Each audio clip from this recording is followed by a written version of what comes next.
ओम नमः शिवाय, हर हर महादेव, जय महाकाल। कैसे हैं सब लोग? आप सबको पता है कि श्राद्ध पक्ष, जिसे हम पितृपक्ष के भी नाम से जानते हैं, इनके 16 दिनों की शुरुआत हो चुकी है, जो कि आपके पितरों के लिए समर्पित होते हैं।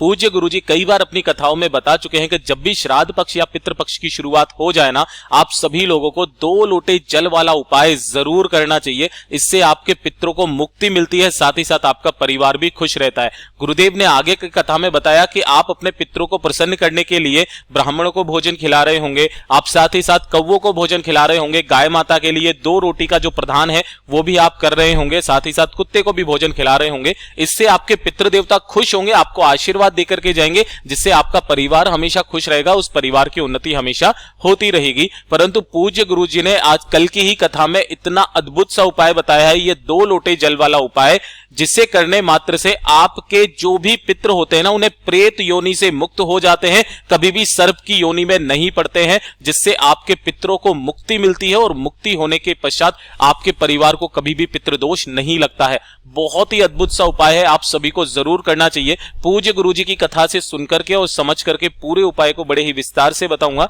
परंतु उससे पहले आप सबसे एक छोटी सी गुजारिश करूंगा कि जो लोग पहली बार आए हैं, चैनल को जरूर सब्सक्राइब कीजिएगा और वीडियो को लाइक करके महादेव जी का कोई सा भी प्यारा नाम कमेंट बॉक्स में लिखना मत भूलिएगा। इस पूरे वीडियो में आपको मैं 3 तरीके के महा उपाय बताऊंगा, जिन्हें आप सभी लोगों को जरूर करना चाहिए। सबसे पहले बात कर लेते हैं पहला वाला उपाय, जिसे 2 लोटे जल वाला उपाय है, जिससे देखिए ध्यान से सुनिएगा।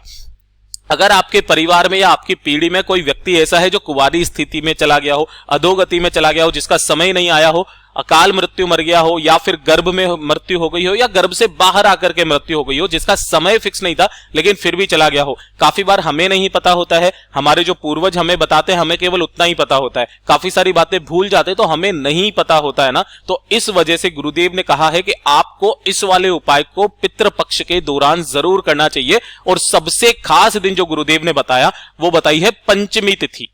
कौन सी बताई है? पंचमी तिथि। तो श्राद्ध पक्ष की पंचमी तिथि के दिन इस उपाय को करना मत भूलिएगा। आपके सभी पितृ देवता सर्प की योनि से मुक्त हो जाते हैं और प्रेत की योनि में वो कभी भी नहीं पड़ते हैं, उन्हें मुक्ति मिल जाती है। इस वाले उपाय को करने के लिए आपको चाहिए होंगे 2 लोटे, है ना। अब देखिए ध्यान से, अब 2 लोटे अगर आपके पास में नहीं है, 1 लोटा है, एक आप गिलास ले लीजिए, कटोरी ले लीजिए, कुछ भी ले लीजिए, यानी कि आपको 2 पात्र चाहिए, ठीक है। मेरे पास में क्या है, 2 तांबे के लोटे हैं, मैं उनसे कर दूंगा, एक छोटा एक बड़ा हो कोई दिक्कत नहीं है। आपको दोनों लोटों में जल भर लेना है, मात्र अपने घर का शुद्ध जल, ठीक है ना। और इन्हें लेकर के पहुंच जाना कहां पर? देवादिदेव महादेव जी के मंदिर शिवलिंग के पास।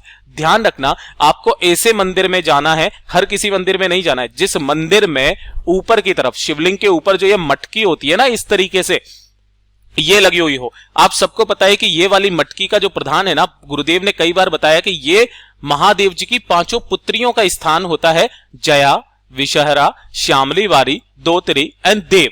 ये जो 5 महादेव जी की पुत्रियां हैं, और जो 6वीं पुत्री है, सबसे छोटी पुत्री माता अशोक सुंदरी, वो यहां पर विराजमान होती है। आप सबको पता है, इसके काफी सारे उपाय मैं आपको पहले भी बता चुका हूं। तो जो बाकी 5 पुत्रियां है ना, आपको दोनों लोटे जल अपने दोनों हाथों में लेना है, और दोनों हाथों में लेकर के आपको एक साथ इस वाले कलश में आपको जल समर्पित करना है, अपने पितरों का स्मरण करते हुए। यह चीज ध्यान रखना, किनका स्मरण करते हुए? पितरों का स्मरण करते हुए। गुरुदेव ने कहा कि जो व्यक्ति श्राद्ध पक्ष की पंचमी, या फिर गुरुदेव ने कहा कि इस वाले उपाय को करने के लिए, जिससे कि आपके जितने भी पितृ देवता होते हैं वो सबके सब आपके सर्प योनि से मुक्त हो जाते हैं, प्रेत की योनि से मुक्त हो जाते हैं, उन्हें मुक्ति मिल जाती है। तो गुरुदेव ने कहा कि श्रावण मास की जो पंचमी आती है, या तो आप उस दिन इस उपाय को कर सकते हैं, या फिर श्राद्ध पक्ष या पितृ पक्ष की जो पंचमी आती है, आप उस दिन इस उपाय को कर सकते हैं। आपके पितरों को सीधी सीधी मुक्ति प्राप्त होती है। पूज्य गुरुजी ने जैसा कथा में बताया, वैसा ही आसान भाषा में आपको बताने का संपूर्ण प्रयास किया है ना। तो जरूर कीजिएगा इस वाले उपाय को। अब बात कर लेते हैं दूसरे वाले उपाय की तरफ, ठीक है। देखिए, दूसरा वाला उपाय किन लोगों के लिए है कि अगर आपको लगता है कि आपकी उन्नति नहीं हो रही है ना। उन्नति का मतलब परिवार की उन्नति नहीं हो रहा, किसी की बढ़ोतरी नहीं होना, धन की आवक नहीं होना, परिवार में कोई व्यक्ति जो है परीक्षा की तैयारी कर रहा है काफी समय से, लेकिन उसकी नौकरी नहीं लगना, काफी सारी ऐसी समस्या हमारे घरों में रहती है जो काफी टाइम से चली हुई आ रही है ना। तब आपको पितृपक्ष के दौरान इस वाले उपाय को जरूर करना चाहिए, किसी भी दिन कर लेना, लेकिन ध्यान रखना एक नियम के साथ करना, अपने पितरों का स्मरण करते हुए करना, ठीक है ना। आपको लेना होगा गाय माता का कच्चा दूध। किसका? गाय का कच्चा दूध जिसे एक भी बार गर्म नहीं किया गया हो, यह चीज ध्यान रखना। मैं तो आपसे कहता हूं कि पितृपक्ष के दौरान आप सिर्फ और सिर्फ अपने घर में गाय का दूध ही लेकर के आए, जिससे जो भी पकवान बनेगा वो गाय माता के दूध का ही बनेगा। भैंस का दूध काम में नहीं लेना है। आप यकीन नहीं मानेंगे, मेरे घर पर जो 3 किलो दूध आता है वो पूरा अभी 16 दिन तक जो आएगा वो गाय माता का ही आएगा। ठीक है, ध्यान से सुनना। गाय माता का कच्चा दूध ले लिया, ज्यादा ना ले सको, गुरुदेव ने कहा कि 1 लोटा आपको लेना है। अगर इतना ना है तो थोड़ा सा ले लेना और बाकी के लोटे को अपने घर के शुद्ध जल से भर लेना। ठीक है ना, थोड़ा सा दूध डाल देना, बाकी लोटा अपने घर के शुद्ध जल से भर देना। उसके बाद में चाहिए होगी मात्र आपको 1 दुर्वा। क्या चाहिए? 1 दुर्वा आपको चाहिए। इस दुर्वा को क्या करना, आप अपने हाथ में लेकर के, है ना, अपने हथेली पे लेकर के और ओम नमः शिवाय मंत्र का स्मरण करते हुए इस वाली दुर्वा को आपको अपने घर के जितने भी कमरे हैं ना उन सभी में घूम जाना है ना। घूम जाने के बाद परिवार के जितने भी सदस्य हैं उनके मस्तक से इसे टच करवा करके आपको इसी वाले लोटे में डाल देना है। डाल दिया। अब ये वाला जो दुर्वा वाला दूध वाला जल है ना, इसे लेकर के पहुंच जाना पीपल के पेड़ के नीचे। इस वाले उपाय को आप सुबह ही करना। पितृपक्ष के दौरान किसी भी दिन इस उपाय को कर सकते हो। पंचमी जो मानी जाती है बहुत शुभ मानी जाती है, एक अष्टमी, एक नवमी और एक एकादशी, इन दिनों तो इस वाले उपाय को आपको जरूर करना चाहिए। और साथ ही साथ जो सबसे बड़ा दिन है पितृपक्ष का वो है अमावस्या, 14 अक्टूबर को पड़ रही है, उस दिन भी आप इस उपाय को कर सकते हो। ध्यान से सुनिएगा, आपने वो सब कुछ डाल दिया और उस पूरे लोटे को आपको दक्षिण दिशा की तरफ मुंह करके समर्पित करना है। किधर? दक्षिण दिशा की तरफ। ये जो दक्षिण दिशा होती है आपके पितरों की दिशा होती है, दक्षिण दिशा की तरफ मुंह करना और आपको उस पूरे के पूरे दुर्वा समेत ही उस दूध को पीपल के वृक्ष में समर्पित कर देना। किन महादेव जी के नाम से? पिपलेश्वर महादेव जी के नाम से। पिपलेश्वर महादेव जी के नाम से आपकी परिवार की तरक्की बराबर होने लगेगी। पूज्य गुरु जी का ये वाला भी उपाय बहुत ही ज्यादा खास और अद्भुत है, जरूर कीजिएगा। अब बात कर लेते हैं तीसरा वाला उपाय, जो कि आप पितृपक्ष के दौरान आप सभी को करना चाहिए अपने पितरों को प्रसन्न करने के लिए। देखिए, आप सबको पता है कि जिस खास तिथि पर आपके पितृ इस दुनिया को छोड़ करके गए थे, उसी खास तिथि पर आप क्या करते हो? उनके लिए श्राद्ध देते हो। ठीक है ना। तो जब आप एक तिथि पर देकर के दूसरी तिथि का वेट करते हो ना, तो आपके दूसरे पितृ देवता आपके घरों में आते हैं, आप ऐसा मानते हैं। ठीक है ना। तो उनकी शांति के लिए, उन्हें प्रसन्न करने के लिए, ताकि वो घर आने से पहले ही आपके परिवार को आशीर्वाद दें, जिससे आपका परिवार आगे फले फूले, आपकी सारी मनोकामनाएं पूरी हो, आपके कोई भी कार्यों में अड़चन ना पैदा हो। उसके लिए आपको हर शाम को इस वाले उपाय को करना चाहिए। गुरुदेव ने कहा कि 1-2 दिन निकल जाए तो कोई दिक्कत नहीं है, लेकिन जब से आप करोगे ना तब से ही आपको इसका फल और इसका पुण्य आपके खाते में, आपके पितरों के खाते में जाता है। ध्यान से सुनना। इसके लिए आपको चाहिए होगा 1 पान का पत्ता। गुरुदेव ने कहा पान का पत्ता ना मिले तो आप केले का पत्ता ले लेना। ठीक है ना, कोई सा भी ले लेना। ठीक। उसके बाद में आपको चाहिए होगा 1 दीपक तैयार करना है। इस दीपक के अंदर जो है ना, आप लगाओगे आप लंबी बाती। पितरों के लिए हमेशा लंबी बाती का प्रमाण है, तो लंबी बाती ही आपको लगाना है और इसके अंदर भरना होगा आपको गाय माता का घी।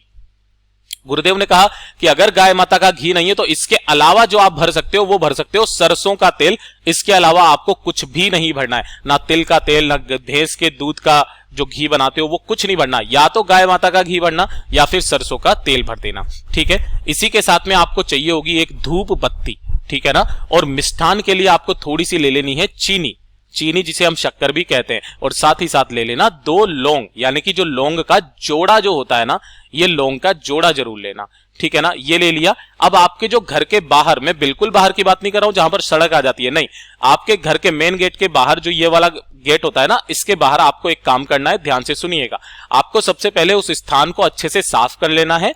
साफ कर देने के पश्चात आपको उस पान के पत्ते को या केले का पत्ता जो आपने लिया है उसे रखना है।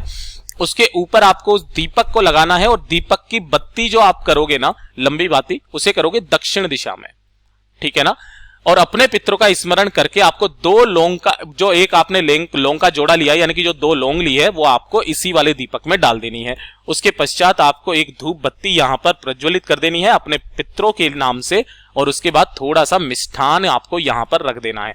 ध्यान रखना, जब आपने मिष्ठान या चीनी जो आपने रखी है उसके बाद में आपको जल जरूर समर्पित करना है। तो आपको चारों तरफ जो है वो जल समर्पित आराम से करके, हो सके तो 1 लोटा शुद्ध जल का ढांक करके आपको यहीं पर रख देना है। हर शाम को प्रदोष काल में आपको इस वाले उपाय को करना है, ताकि जब भी आपके पितृ देवता आए सीधे सीधे उन्हें प्यास लगे वो जल पिए, उन्हें भूख लगी है भोग खाएं, जो भी वो करे ना, इससे आपके पितृ देवता बहुत ज्यादा प्रसन्न होते हैं, आपको आशीर्वाद देकर के जाते हैं, जिससे आपके परिवार की उन्नति हमेशा होने लगती है। पूज्य गुरुजी ने जैसा बताया वैसा आसान भाषा में आपको बताने का संपूर्ण प्रयास किया। वीडियो अगर पसंद आया हो तो लाइक जरूर करना, साथ ही साथ चैनल को सब्सक्राइब जरूर कीजिएगा। मैं आपसे मिलता हूं अगले वीडियो में, तब तक के लिए ओम नमः शिवाय, जय महाकाल।